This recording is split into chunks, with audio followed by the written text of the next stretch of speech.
History of രാമായണയുടെ part 6 ഏവർക്കും സ്വാഗതം. വനവാസത്തിൻ്റെ 13 ആണ്ടുകളും കടന്നുപോയി. പഞ്ചവടിയിൽ ശ്രീരാമനും സീതയും ആനന്ദത്തോടെ കഴിയുകയാണ്. മഞ്ഞുകാലമായി.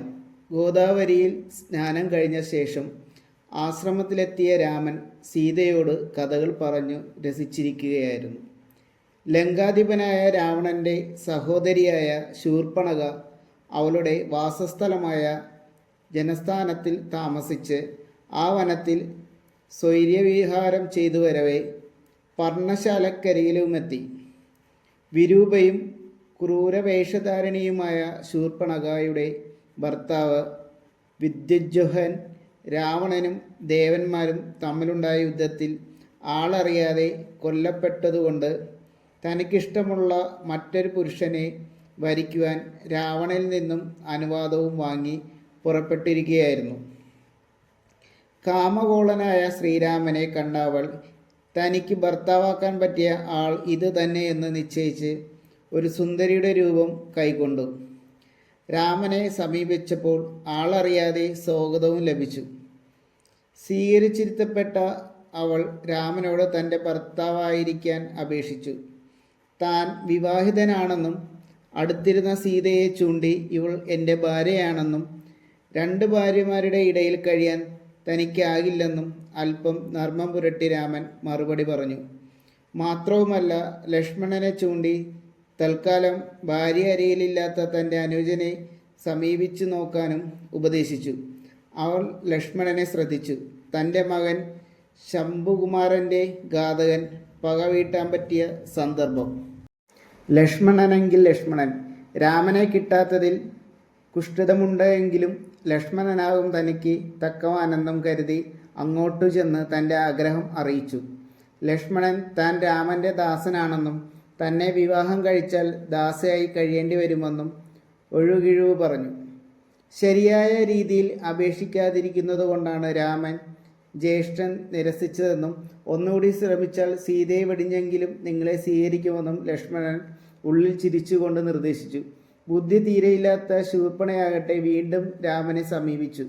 രാമൻ വീണ്ടും വഴിതിരിച്ചു വിടുകയും ചെയ്തു. ഇങ്ങനെ ഒരു പന്ത് തട്ടുന്നത് പോലെ ശൂർപ്പണഖയെ ഇട്ടുകുരങ്ങ് കളിപ്പിച്ചപ്പോൾ അവൾക്ക് കലയേറി. ജാനകി ഉറക്കെ ചിരിച്ചുപോയി. അവൾ അത് ശ്രദ്ധിച്ചു. ഇവൾ ഈ മനുഷ്യ സ്ത്രീ അരികിലുള്ളത് കൊണ്ടല്ലേ രാമൻ തന്നെ സ്വീകരിക്കാത്തത് എന്ന് അവൾക്ക് തോന്നി. ഉടനെ ശൂർപ്പണഖ സുന്ദര രൂപം വെടിഞ്ഞ് ഘോരരൂപിയായ സാക്ഷാൽ രാക്ഷസിയുടെ രൂപമെടുത്തു. അവൾ അലറിക്കൊണ്ട് സീതയുടെ നേർക്ക് ചാടി വീണു. എന്നാൽ ഈ അനിഷ്ട സംഭവം നടക്കുമെന്ന് നേരത്തെ കണക്കുകൂട്ടി കാത്തു നിന്നിരുന്ന ലക്ഷ്മണൻ രാമൻ്റെ കൽപ്പന കേട്ടതോടെ ഉറയിൽ നിന്നും വാളൂരി അവളുടെ മൂക്കും 2 കാതും 2 മുലകളും വെട്ടിയരിഞ്ഞ് താഴെയിട്ടു.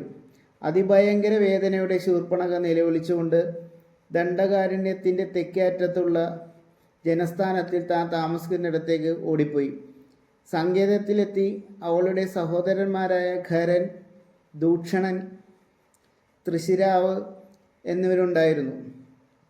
ചോരയൊലിപ്പിച്ചു കൊണ്ടുവന്ന തങ്ങളുടെ അരുമ സഹോദരിയുടെ ദയനീയസ്ഥിതി കണ്ട് അവർ കാര്യം തിരക്കി. അവിടെ നടന്ന സംഗതികളും തൻ്റെ ദുഃഖവും അവൾ അവരോട് അറിയിച്ചു. അഭിമാനത്തിന് ക്ഷതം തട്ടിയ അവർ തങ്ങളുടെ സഹോദരിക്ക് ഏർപ്പെട്ട അപമാനത്തിന് പകരം ചോദിക്കുവാൻ തീർച്ചയാക്കി.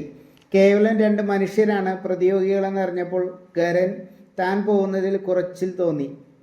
രാമലക്ഷ്മണന്മാരെ കൊല്ലാൻ ഖരൻ 14 രാക്ഷസന്മാരെ അയച്ചു.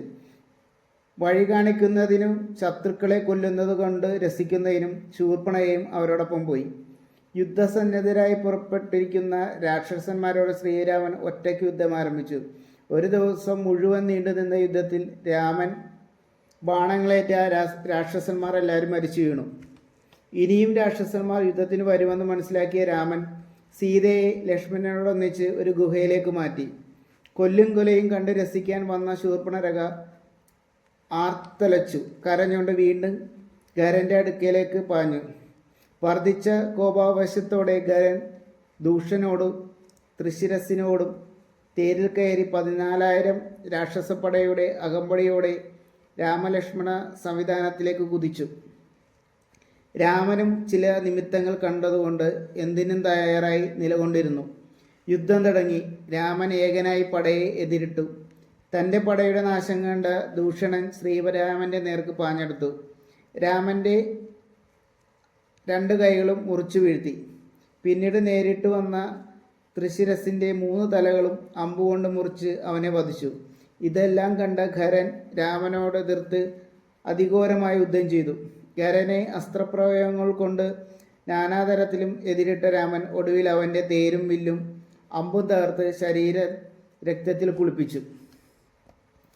അവസാനം കൈയെന്നോണം ഖരൻ രാമനെ ലക്ഷ്യമാക്കി ഒരു വലിയ ഗദ വലിച്ചെറിഞ്ഞു. രാമൻ അതിനെ അമ്പെയ്ത് നിരവധി കഷ്ണങ്ങളാക്കി. വീണ്ടും യുദ്ധം മുറുകി. ഒടുവിൽ ഇന്ദ്രൻ നൽകിയ ഒരു ദിവ്യാസ്ത്രം, ബ്രഹ്മാസ്ത്രം, ശ്രീരാമൻ ഖരനു നേരെ പ്രയോഗിച്ചു. ഖരൻ നെഞ്ചു പിളർന്ന് മരിച്ചു വീണു. യുദ്ധം അവസാനിച്ചു. യുദ്ധം കണ്ട് ആകാശത്തണഞ്ഞിരുന്ന ദേവകൾ പുഷ്പവൃഷ്ടി നടത്തി. മഹർഷിമാർ മനംകുളിർക്കെ ശ്രീരാമനെ അനുഗ്രഹിച്ചു. ഒരു ഭാഗത്ത് കനത്ത രാക്ഷസപ്പടയും മറുഭാഗത്ത് ശ്രീരാമൻ മാത്രവും നിന്ന് 3.25 നാഴിക കൊണ്ട് യുദ്ധം ചെയ്ത് 14,000 രാക്ഷസന്മാരെ ഇല്ലാതാക്കിയ ശ്രീരാമനെ കണ്ടപ്പോൾ ഗുഹയ്ക്കുള്ളിൽ നിന്നും പുറത്തു വന്ന സീതാദേവിക്ക് സന്തോഷവും അഭിമാനവും ഉണ്ടായി. ലക്ഷ്മണൻ രാമൻ പുകഴ്ത്തി തൊഴുതു നിന്നു. തൻ്റെ സഹോദരന്മാരുടെയും രാക്ഷസസേനകളുടെയും നാശം കണ്ട് പരിഭ്രാന്ത ചിത്തയായ ശൂർപ്പണഖ കിടുകിട വിറച്ചുകൊണ്ട് അലറിപ്പഞ്ഞ് തൻ്റെ ജ്യേഷ്ഠനായ ലങ്കയിലുള്ള രാവണൻ്റെ അടുത്തേക്ക് പോയി.